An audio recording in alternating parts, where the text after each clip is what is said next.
Al-Iman TV, sarana penyubur keimanan. Assalamualaikum warahmatullahi wabarakatuh. Innal hamdalillah nahmaduhu wa nasta'inuhu wa nastaghfiruh wa na'udzu billahi min syururi anfusina wa sayyiati a'malina.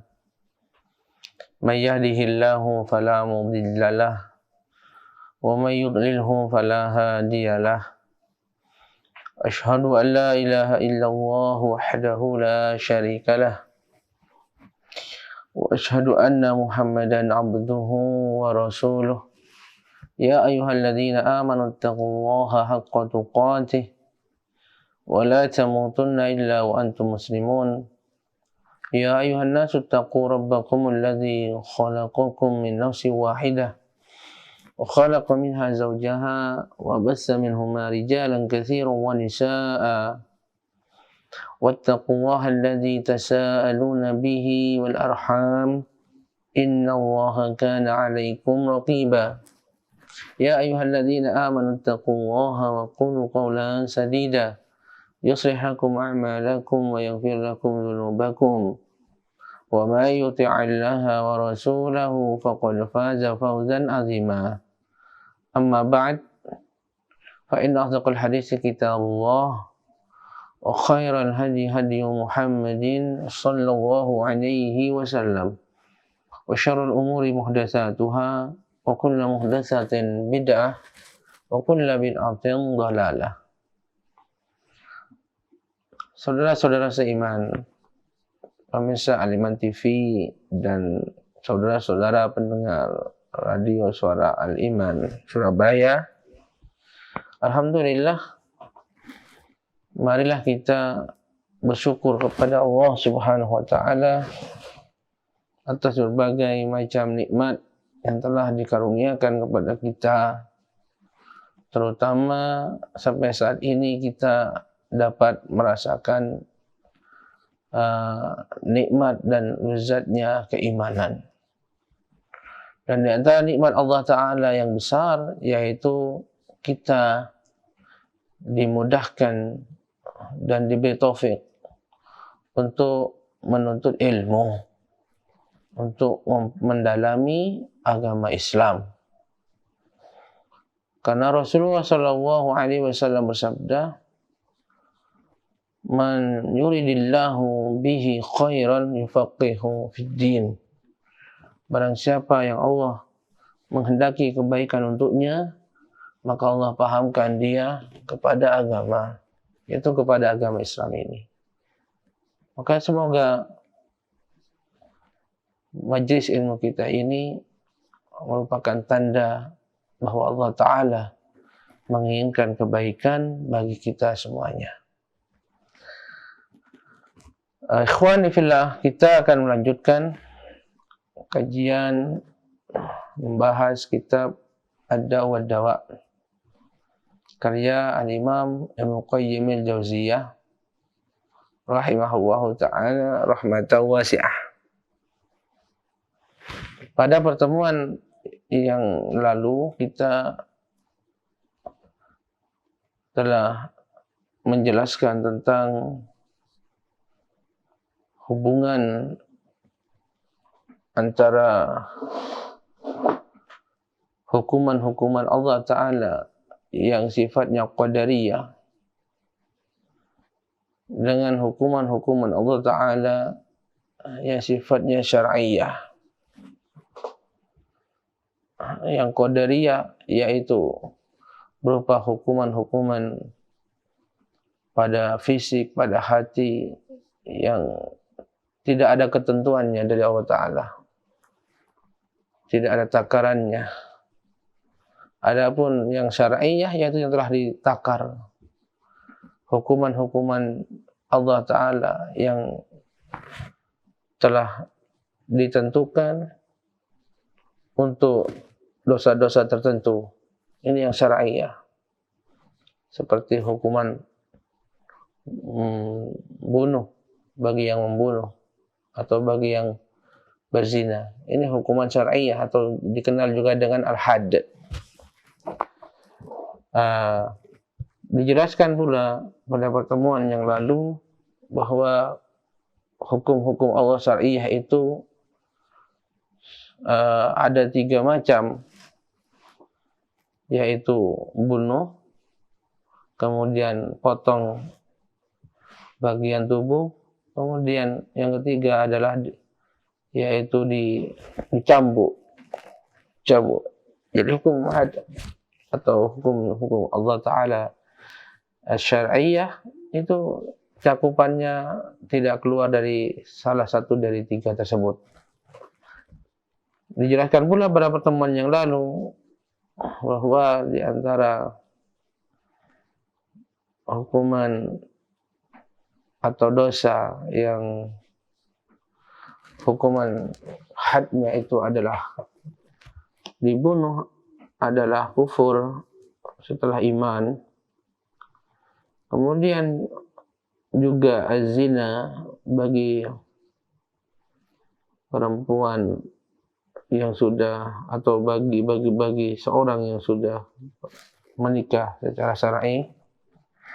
Lalu beliau menjelaskan panjang lebar tentang kotornya perbuatan zina dan dijelaskan tingkatan-tingkatannya zina.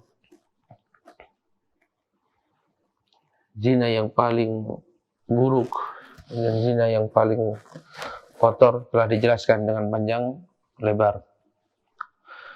Kemudian dikatakan di sini setelah itu, kata beliau rahimahullah, wa ja'ala subhanahu al-qat'a bi'izai ihsadil amwal. Lalu Allah Subhanahu wa taala menjadikan al-qat'ah, yaitu memotong. Maksudnya di sini memotong bagian tubuh sebagai hukum had atau hukum syar'i bagi dosa yang sifatnya itu merusak harta. Setelah beliau menjelaskan tentang dosa yang hukuman syar'iyahnya, hukuman hadnya itu adalah dengan dibunuh, dia mulai menjelaskan sekarang tentang dosa-dosa yang hukum hadnya adalah dengan dipotong bagian tubuhnya. Beliau mengatakan ini dilakukan adalah pada dosa-dosa yang merusak harta. Dosa-dosa yang merusak harta. Fa inna sariqa la yumkinu al-ihtirazu minhu. Baik. Lalu beliau menjelaskan tentang alasan kenapa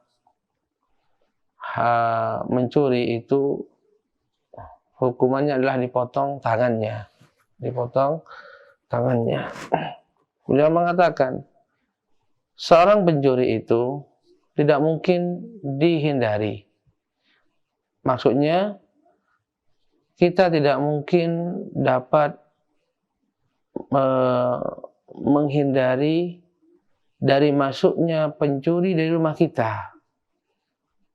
Kita tidak mungkin bisa menghindarinya. Kenapa? Li'annahu ya'khudul amwala fil ikhtifai wa yankubud dura. Karena pencuri itu mengambil harta sembunyi-sembunyi. Dia yaitu melobangi rumah. Wa yatasawwaru min ghairil abwab, dia melompati pagar, lewat di atas, lewat dengan cara melompat pagar, tidak lewat pintu. Jadi kita sulit untuk menghindarinya karena dia masuk rumah kita diam-diam. Bagaimana kita bisa mencegahnya? Nah, sementara dia mengambil harta kita dengan sembunyi-sembunyi. Kasinaur wal hayya allati tadkhul alaik, kata beliau, seperti seekor kucing atau seekor ular yang masuk ke dalam rumahmu min haitsu la ta'lam, tanpa kamu ketahui. Oleh karena itu, kata beliau, falam tartafi' mafsadatu sariqatihi al-qatr. Oleh karenanya kita dapati kerusakan yang diakibatkan pencurian ini tidak sebesar bahayanya seperti membunuh. Karena orang ini tentu saja berusaha tidak bertemu dengan pemiliknya, dengan manusia. Tujuannya hanya harta. Bedaannya kalau nanti akhirnya ketemu kemudian membunuh, itu beda lagi. Ini orang yang mencuri, benar-benar mencuri. Maka derajatnya tidak sampai pada derajat membunuh. Fala tandafi bil jildi, tapi tidak juga cukup dicegah hanya dengan dicambuk. Tidak cukup hanya dengan dicambuk. Kalau dibunuh itu berlebihan, tapi kalau dicambuk itu terlalu ringan. Itu maksudnya. Fa ahsanu ma dufi'at bihi mafsadatuhu. Oleh karena itu, cara yang paling baik untuk mencegah kerusakan akibat pencurian adalah ibanatul adwil ladzi yatasallat bihi al-jinayah, yaitu melepaskan, bahasanya beliau itu melepaskan anggota tubuh yang digunakan untuk melakukan kriminal ini, yaitu dipotong tangannya. Jadi hukuman yang dapat membuat jerah orang tersebut adalah dengan dipotong bagian dari tubuhnya, yaitu tangannya yang dilakukan untuk mencuri. Sekaligus dengan begitu meninggalkan bekas yang dapat dilihat oleh orang lain untuk mencegah mereka dari melakukan perbuatan yang sama. Pertama karena mencuri ini juga merugikan orang lain, merusak orang lain. Dosa yang kerusakannya itu dialami oleh orang lain. Maka ada baiknya apabila hukumannya itu tampak, dapat dilihat oleh orang-orang.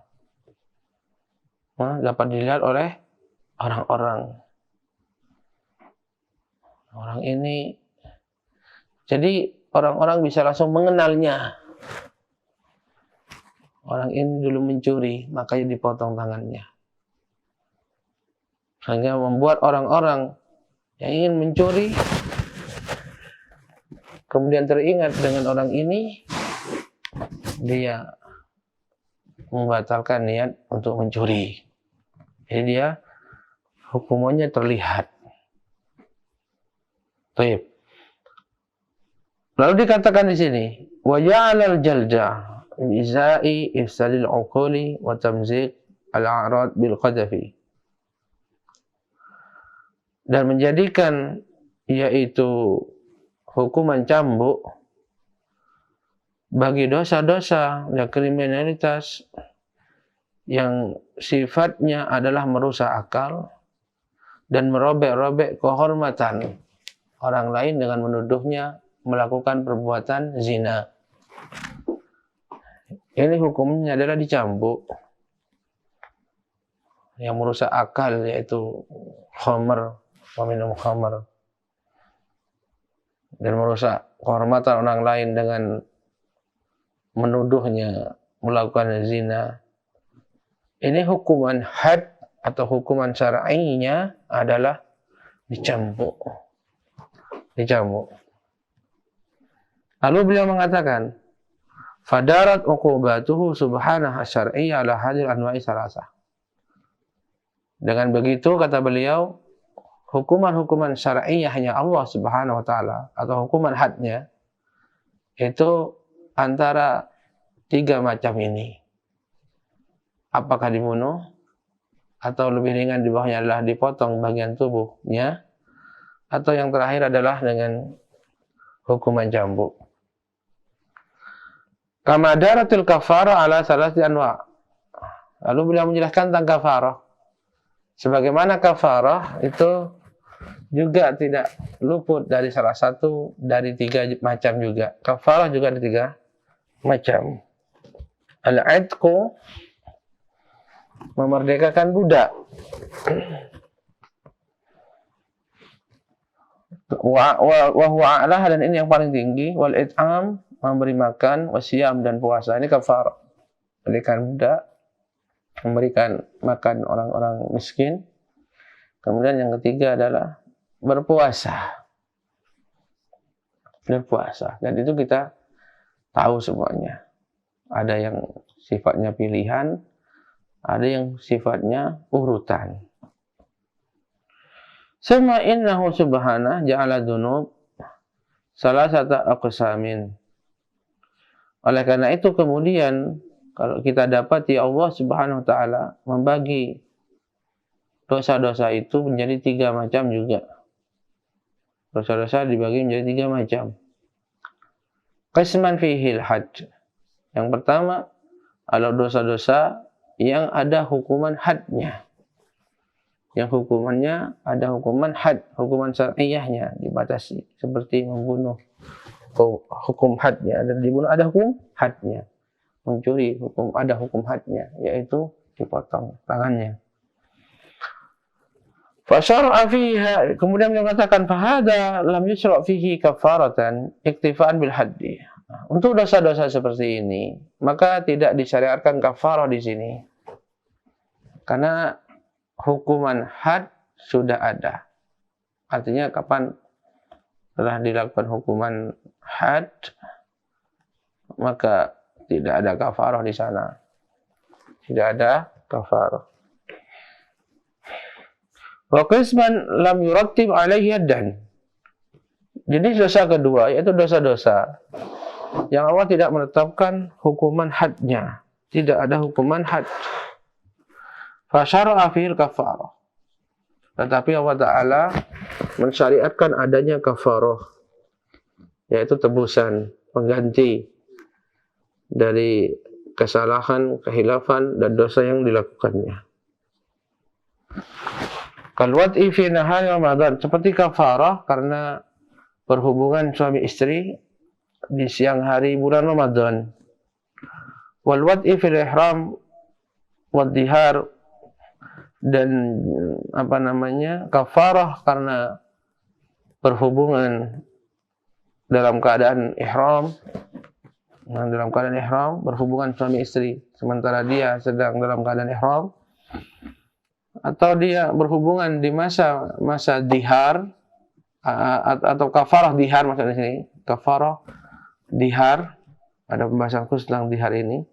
Wa qatlul khata', dan kafarah karena membunuh yang dilakukan tidak sengaja, ya, disebut dengan istilah qatlul khata'. Ini masyhur di pembahasan fikih tentang qatlul khata', yaitu seseorang yang melakukan perbuatan yang mubah, tetapi kemudian perbuatan ini mengakibatkan terbunuhnya orang lain. Terbunuhnya orang lain. Contoh, seorang berburu, memanah seekor buruan. Dia dari awal memang niatnya adalah memanah buruan tersebut. Tapi ketika dia melepaskan tembakannya, ternyata meleset, justru kena kepada orang lain. Maka ini adalah pembunuhan tidak sengaja, atau istilah dengan qatlul khata'. Atau yang lainnya, seorang membuat sumur misalkan, boleh membuat sumur, nggak larang buat sumur, tapi kemudian ternyata sumurnya membunuh orang jatuh mati. Ini qatlul khata'. Jadi dia membuat sumur, tetapi dia lalai, misalkan sumur belum selesai, dia tidak memberikan rambu-rambu ini, dia tidak memberikan rambu-rambu itu, tidak memberikan pelang, sehingga misalkan ada orang tengah malam-malam gelap jalan masuk gitu, waliyadzubillah, mati, maka ini masuk qatlul khata'. Nah, tidak dihukum bunuh seperti ini, tetapi membayar kafarah namanya.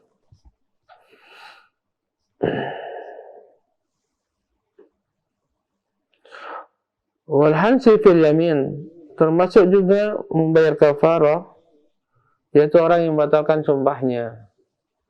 Orang yang membatalkan sumpahnya. Seperti seorang yang bersumpah untuk melakukan sesuatu. Kemudian dia melihat bahwa membatalkan sumpahnya itu lebih baik.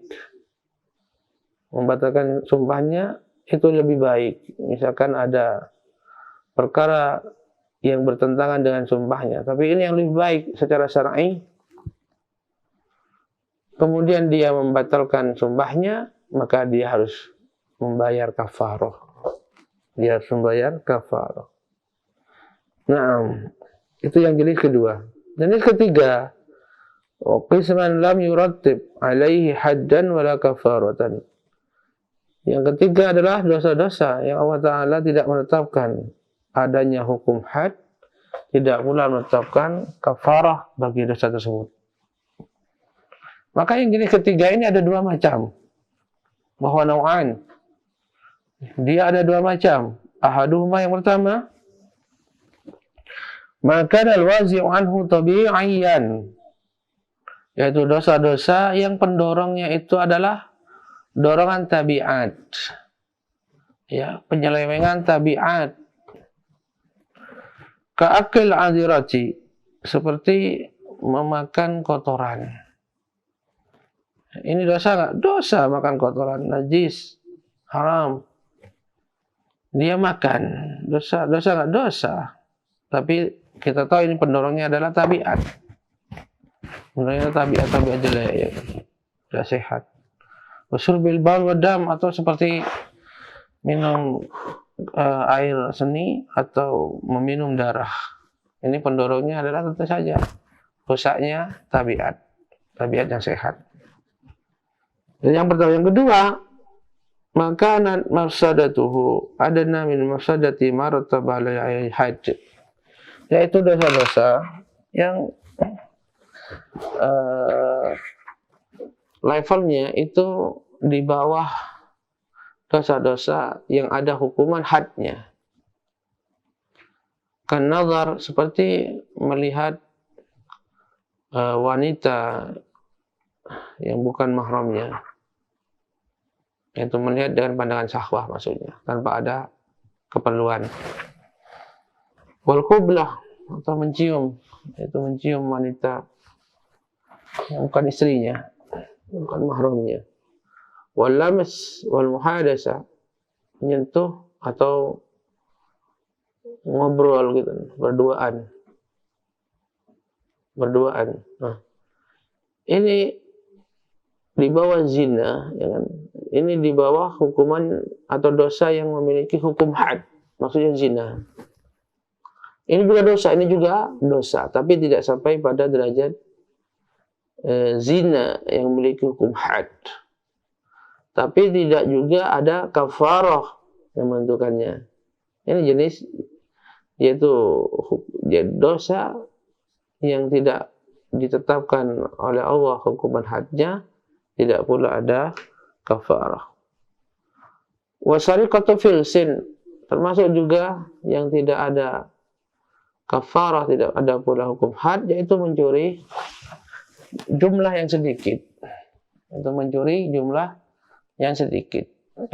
Ini tidak sampai pada pencuri yang mengharuskan hukuman had, yang dipotong tangannya, karena itu ada ketentuannya, ada jumlah tertentu pada harta yang dicuri.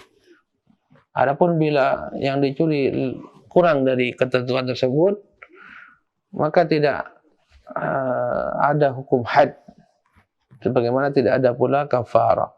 Makanya beliau mengatakan di sini seperti mencuri uang dalam jumlah kecil.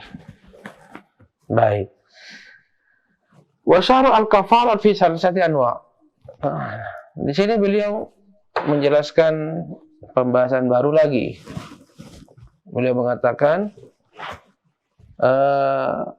dan Allah Subhanahu wa taala mensyariatkan adanya kafarat itu pada 3 macam dosa.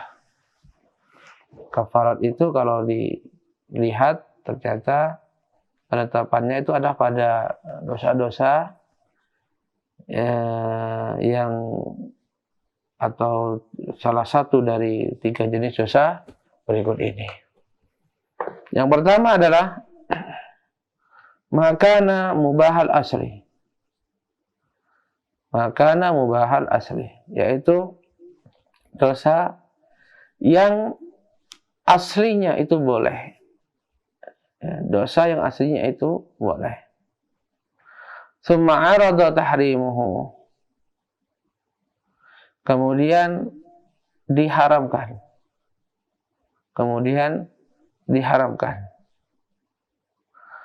Fabasharahu fil halah allati arada fiha tahrim. Lalu kemudian dia melakukannya di saat keadaan tersebut diharamkan, di saat atau di waktu perkara tersebut diharamkan. Seperti berhubungan suami dengan istrinya ketika dia ihram atau ketika dia di siang hari di bulan Ramadan. Kalau kita lihat hubungan suami istri itu boleh, ya, hubungan suami istri itu boleh. Hanya saja karena ini siang hari di bulan Ramadan, maka tidak boleh, jadi haram. Kemudian dilakukan pada saat diharamkannya. Maka ini jenis pertama. Kemudian diharuskan membayar kafarah sebagai hukumannya. Jadi jenis yang pertama adalah yaitu pada dosa yang asalnya boleh, asalnya adalah perkara yang dibolehkan, kemudian karena satu waktu atau satu tempat menjadi diharamkan, lalu dilanggar pada hari atau pada tempat tertentu tersebut. Ini yang pertama. Termasuk juga di antara contohnya adalah suami menggauli istrinya di saat haid atau di saat nifas atau di saat nifas.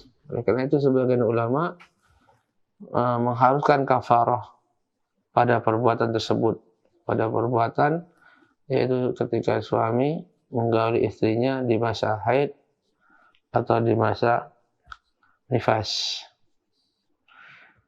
Kemudian bila menjelaskan berbeda, kata beliau, bi khilafil wad'i fid duburi, berbeda, mohon maaf, dengan perbuatan suami istri yang menggauli istrinya itu pada duburnya, kata beliau. Ini berbeda, tidak boleh disamakan. Kenapa? Fa'innahu la yubah fi waqtin wala waqtin. Sebab perbuatan ini bukanlah perbuatan yang tidak dibolehkan di suatu waktu, tapi dibolehkan di waktu yang lain. Itu alasannya beliau. Fahuwa bimanzilati talawwud. Justru dia ini posisinya sama dengan perbuatan liwat atau perbuatan yaitu khamar atau sama halnya dengan diharamkannya khamar. Jadi tidak bisa disamakan dengan suami yang menggauli istrinya ketika haid atau nifas atau di siang hari di bulan Ramadan. Karena kalau kita perhatikan, coba kita lihat, menghubungi atau suami berhubungan dengan istrinya di kubul, ini asalnya boleh. diharamkan pada waktu atau keadaan tertentu. Jadi keharamannya itu sesuatu yang disebabkan oleh relatif ya, disebabkan karena ada sebab-sebab tertentu. Tapi pada asalnya boleh. Berbeda dengan menggauli istri di duburnya. Ini haram asalnya haram. Ini asalnya haram. Makanya tidak bisa disamakan. Jadi di sini beliau menyanggah sebagian ulama yang memasukkan perbuatan yaitu menggauli istri di dubur sama dengan menggauli istri di saat haid atau nifas. Beliau menyanggahnya dan ini tidak sama. Baik, kemudian jenis kedua dari dosa yang ada kafarahnya yaitu ma'aqadahu lillahi min nadrin aw halfin billah min yamin aw harramahu lillah thumma arada hilahu. Kata beliau yaitu sesuatu yang dilakukan oleh seseorang karena Allah seperti nazar atau sumpah, dinazar atau sumpah, yaitu atau sesuatu yang dia haramkan karena dia lakukan karena Allah dengan cara mengharamkannya, kemudian dia ingin menghalalkannya lagi, maka Allah Subhanahu wa taala mensyariatkannya untuk membayar kafarah, ya, untuk membayar kafarah. Seperti itu. Seorang bersumpah misalkan bahwasanya dia tidak akan pergi ke kota B misalkan. Dia bersumpah karena Allah. Namun ternyata pada satu saat dia mendapati bahwasanya dia harus berkunjung ke kota B. Dan dia dapati maslahatnya lebih besar. Maslahatnya secara syar'i lebih besar. Maka ketika itu boleh bagi dia membayar kafarah untuk kemudian dia berkunjung ke tempat atau kota B tersebut. Nah, seperti itu. Boleh seperti itu. Termasuk nazar. Seorang bernazar dengan sesuatu. Kemudian dia tidak mampu untuk menunaikan nazarnya. Ya, dia tidak mampu menunaikan nazarnya. Maka dia membayar kafarah. Dia membayar kafarah. Sebagai ganti tebusan dari nazarnya tersebut. Ini yang kedua. Yang ketiga adalah ma takunu fihi jabiratan lima fatah. Kafarah yang dilakukan untuk menutupi atau menambal yaitu kebaikan-kebaikan yang terlewat. Kebaikan-kebaikan yang terlewat atau sesuatu yang terlewatkan oleh dia. Menimbulkan suatu menembel atau menutupi suatu yang kelewatan dari dia. Beliau katakan di sini kekafarati qatril khata'i. Seperti kafarah karena pembunuhan yang dilakukan tanpa sengaja. Karena pembunuhan yang dilakukan tanpa sengaja. Kata beliau di sini, fa'illam yakun hunaka ismun. Meskipun di situ tidak ada dosa. Karena dia memang melakukannya tanpa sengaja. Tidak ada niat sama sekali. Jadi tidak ada dosa di sisi Allah Ta'ala bagi hal tersebut. Tapi disyariatkan kafarah karena dia telah melewati sesuatu. Dia telah melahirkan nyawa. Wa kafarati qatl sayd khata'an, atau kafarah karena membunuh buruan tanpa dia sengaja. Perbuatan-perbuatan ini atau kafarah jenis ini, kata beliau, ini masuk dalam bab al-jawabir. Kafarah yang dilakukan untuk menutupi atau menambal hal-hal yang kurang, yang terlewatkan. Sebagaimana yang pertama adalah yaitu kafarat, kata beliau, min babi zawajir, dalam bab tujuannya untuk mengancam. Yang pertama itu mengancam, jangan lakukan ini, begitu, jangan lakukan itu dari awal. Sebagaimana juga yang kedua tadi, yaitu kafarah yang dilakukan adalah tujuannya membolehkan apa yang tadinya dilarang bagi dia. Tujuannya adalah membolehkan sesuatu yang diharamkan bagi dia, seperti kafarah karena sumpah atau kafarah karena nazar. Jadi dari sini kita dapati ternyata kafarah itu ada 3 macam. Pertama, kafarah yaitu yang sifatnya adalah zawajir, yaitu mengancam, menakut-nakuti, jangan melakukan ini, jangan melakukan itu, intinya. Kalau enggak kamu akan bayar kafarah sebesar ini, kafarah sebesar itu. Jangan kamu berhubungan dengan istrimu di siang hari bulan Ramadan, jangan. Dan secara umum kan sebenarnya aslinya kan boleh, cuma di sini lakukan agar dia menjauhinya. Itu yang pertama. Yang kedua, kafarah yang dilakukan adalah untuk membolehkan sesuatu yang sebelumnya dilarang bagi dia. Seperti orang bersumpah untuk tidak begini dan tidak begitu, maka melakukan ini dan itu tidak boleh bagi dia.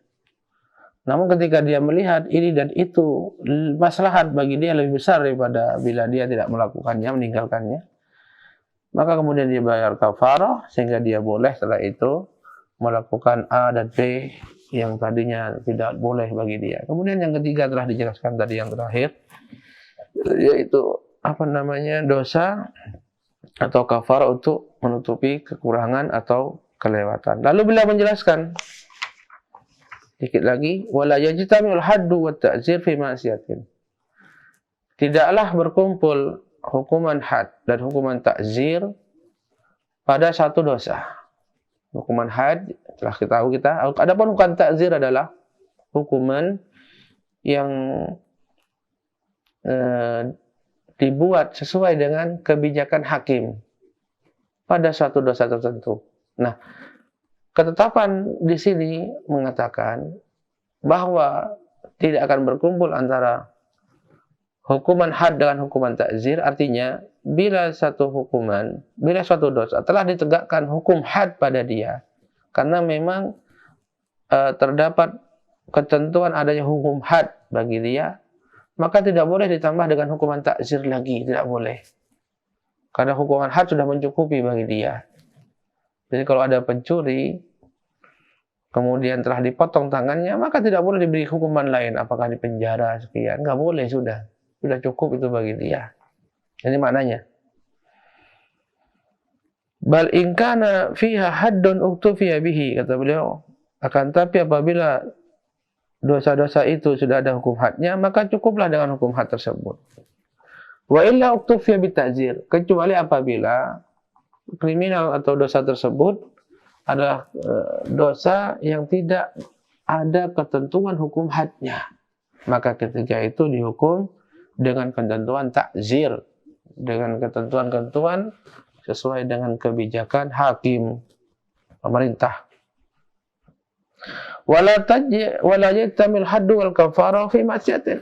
Nah, sama halnya, yaitu tidak bisa berkumpul antara hukuman had dan kafarah pada suatu maksiat. Ya.